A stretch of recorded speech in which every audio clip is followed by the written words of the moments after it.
بسم اللہ الرحمن الرحیم۔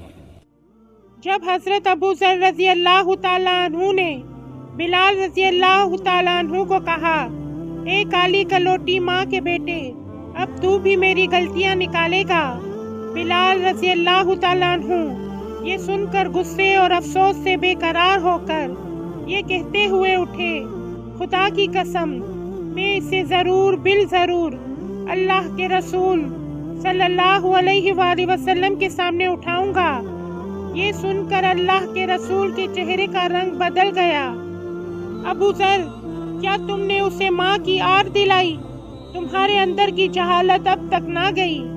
اتنا سننا تھا کہ ابو ذر رضی اللہ تعالیٰ عنہ یہ کہتے ہوئے رونے لگے، یا رسول اللہ میرے لیے دعائے مغفرت کر دیجئے، اور پھر روتے ہوئے مسجد سے نکلے، باہر آ کر اپنا رخسار مٹی پر رکھ دیا اور بلال سے مخاطب ہو کر کہنے لگے، بلال جب تم میرے رخسار کو اپنے پاؤں سے نہ روند دو گے میں اسے مٹی سے نہ اٹھاؤں گا، یقیناً تم معزز و محترم ہو اور میں ذلیل اور خوار۔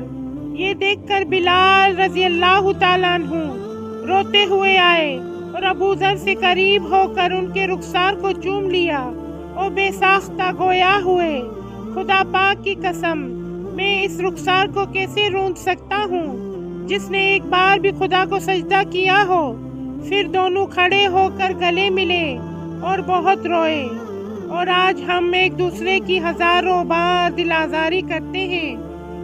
ہم آئے دن لوگوں کی جذبات کو چھلنی کر دیتے ہیں، مگر ہم معذرت کے الفاظ تک زبان سے ادا نہیں کرتے، اور معاف کر دیجئے جیسا ایک عدد لفظ کہتے بھی ہمیں شرم محسوس ہوتی ہے، جبکہ کئی لوگ سمجھتے ہیں کہ یہ خود کی بے عزتی ہے۔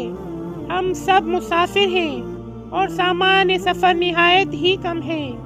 ہم دنیا کو سب کچھ سمجھ بیٹھے ہیں اور آخرت میں اللہ سے معافی اور درگزر کا سوال بھی نہیں کر پاتے۔ یا اللہ ہماری تمام کوتاہیوں کو معاف کر دے۔ یا رب العزت ہم سب پر اپنا رحم فرما۔